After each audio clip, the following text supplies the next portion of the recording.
السلام عليكم سو dhawaada saaxiibayaal maanta waxaa ka hadli doonaa applicationada isticmaashid ragga iska leh maadaama aan video hore uga hadalnay applicationada wadamada laga leeyahay marka hadii ay tahay markii ugu horeysay aan soo booqato subscribe noo saar muuqaalkan like saar siina share garee aad iyo aad u mahadsanid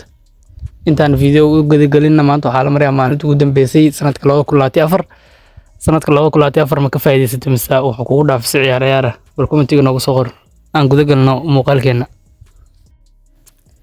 Imo waxaa iskale Georges Harik, Skevi waxaa iskale Birid Kasisulu, Quora waxaa iskale Adam di Angola, Reddit waxaa iskale Steffi Huffman, Pinterest waxaa iskale Ben Silman, Quashio waxaa iskale Suhao Chin Yaxio, Quazon waxaa iskale Mahua Teng, Wavio waxaa iskale Joyfi Wang, QQ waxaa iskale Mahuteng, Telegram waxaa iskale Bavel Duro, LinkedIn waxaa iskale Misbah Ashraf, WeChat waxaa iskale Mahuteng, WhatsApp waxaa iskale Mark Zuckerberg, Snapchat waxaa iskale Evan Thomas Speech, TikTok waxaa iskale Hang Yimin,